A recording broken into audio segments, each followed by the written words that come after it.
são sistemas alimentares sustentáveis e promotores de alimentação saudável. Esta agenda da década da nutrição, ela está em completa linha e concordância com os objetivos do desenvolvimento sustentável. Então, o Objetivo de Desenvolvimento Sustentável é um esforço das Nações Unidas de involucrar os países em um compromisso global para o fim da hambre, mas também de todas as outras formas de malnutrição, e mais do que isso, uma perspectiva de garantizar para gerações futuras um mundo mais sustentável. Com base nesse compromisso de melhor gestionar as formas de uso de recursos naturais, cerca de 200 países, entre eles meu país, assumiram compromisso com 17 objetivos específicos de desenvolvimento sustentável. Esses objetivos estão muito mais relacionados com a alimentação, nutrição e segurança alimentar do que o compromisso anterior, que era os objetivos do milênio, que tinham uma conexão, mas não tão desenvolvida como se tem agora nos ODS. Então, os nexos entre sistemas alimentares, alimentação, nutrição e sustentabilidade são claramente reconhecidos em ODS 2, o segundo ODS, que é Hambre Zero, que tem como objetivo poner fim ao hambre, lograr a segurança alimentar e a melhora da nutrição e promover a agricultura sustentável. Se reconhece o caráter multidimensional e se estabelece metas para alcance deste objetivo. Essas metas e o objetivo em si têm uma grande conexão com o conceito de segurança alimentar e nutricional definido em FAO, que eu falei antes. Então, acabar com o hambre está relacionado com acesso aos alimentos.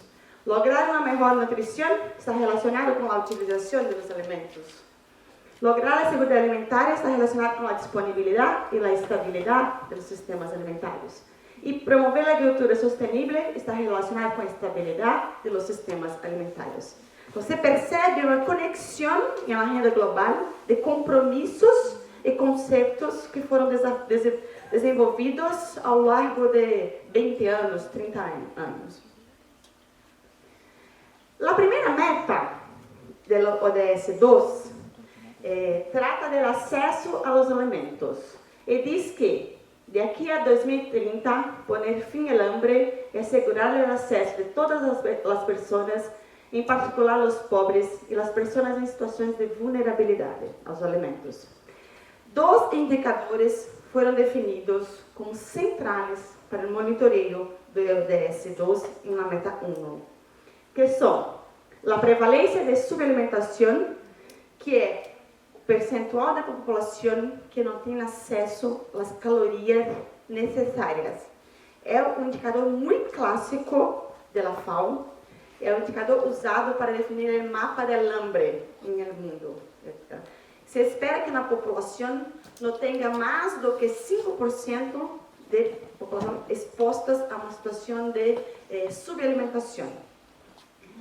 Um novo indicador que não ha sido utilizado antes pela FAO, mas que alguns países como Brasil, Estados Unidos, têm estudos desenvolvido instrumentos de diagnóstico, escalas, com avaliação das propriedades psicométricas, para medir a experiência de insegurança alimentar, que se classifica como leve, moderada ou grave. Então, FAO desenvolveu uma metodologia muito validada e comparável entre os países no mundo para aferir este desfecho do objetivo. Este é um documento muito interessante, que não conhece, eu recomendo que faça a pesquisa, que mostra a prevalência de subalimentação no mundo. Vivíamos no mundo uma situação de redução do hambre, redução da prevalência de subalimentação no mundo.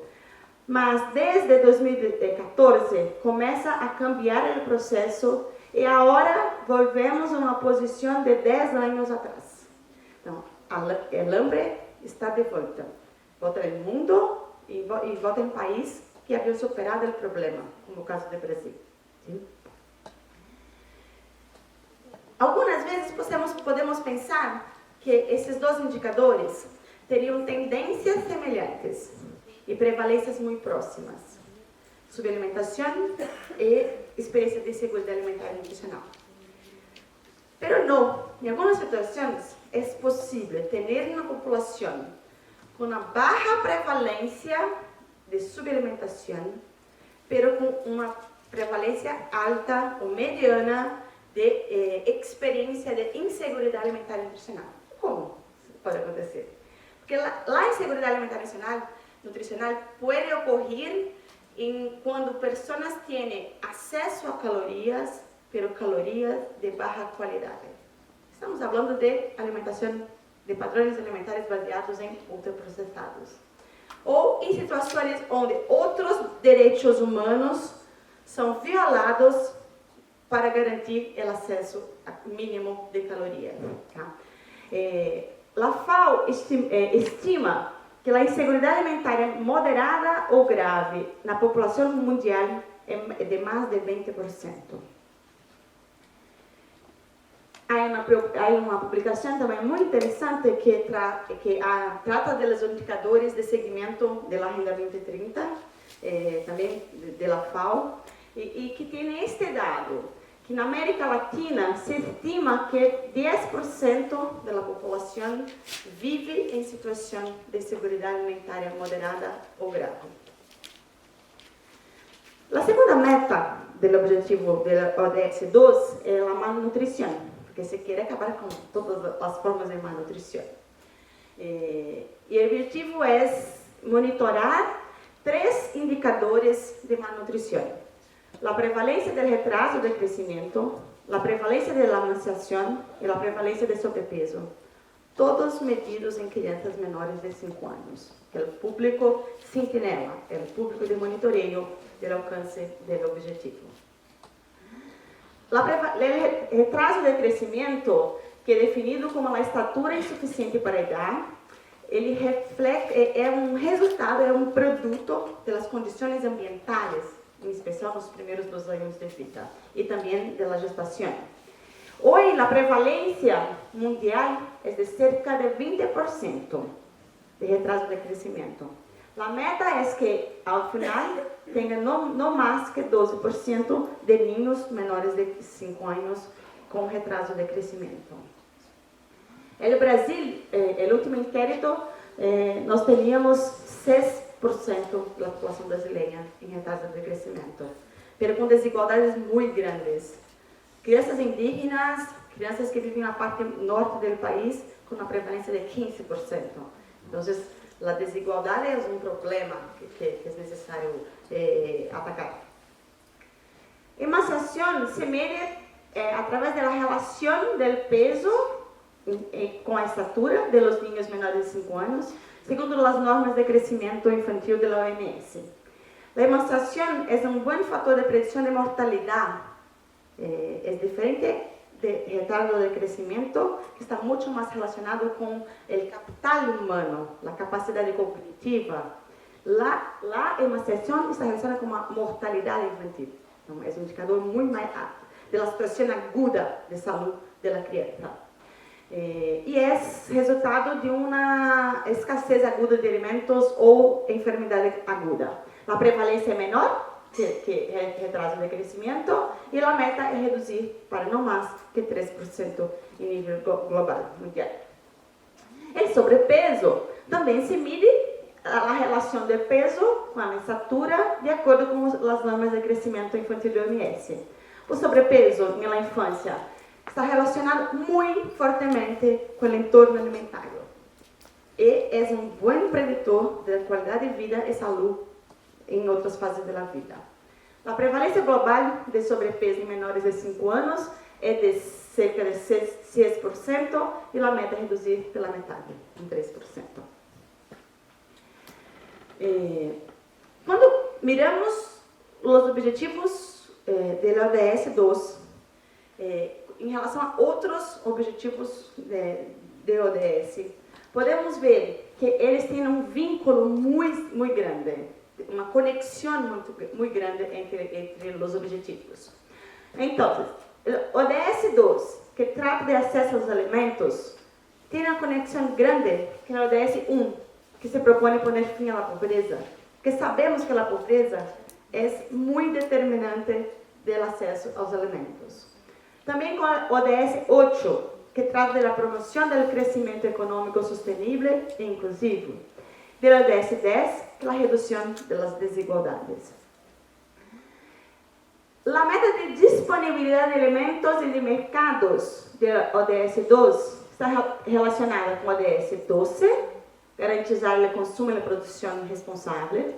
ODS 13, adotar medidas de combate ao câmbio climático. 14, conservação e utilização responsável dos recursos naturais. E 15, conservação e utilização responsável da terra e paralisação da perda da biodiversidade. E a meta relacionada à nutrição e utilização de alimentos tem uma conexão com o ODS 4, que é garantizar uma educação de qualidade. E se pensamos nos programas de alimentação escolar, sabemos quanto é importante na garantia de uma boa nutrição. O ODS 3, garantizar uma vida saudável e bem-estar.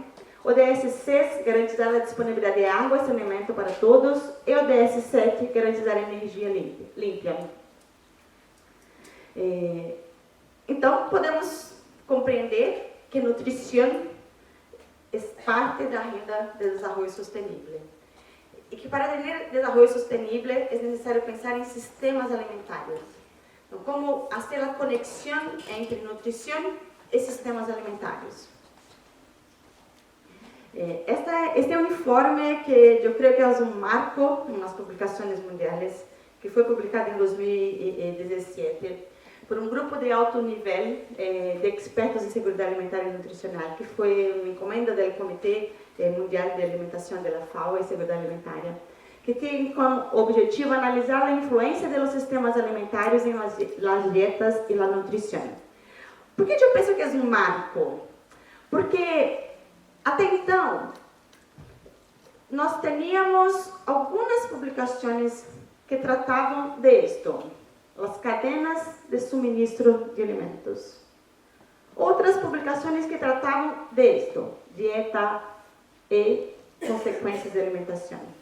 Este informe coloca o entorno alimentar como um componente clave da compreensão dos nexos de nutrição com sistema alimentar e põe os comportamentos dos consumidores como resultado do processo do entorno alimentar e da cadeia de suministros e como consequência em padrões dietéticos populacionais.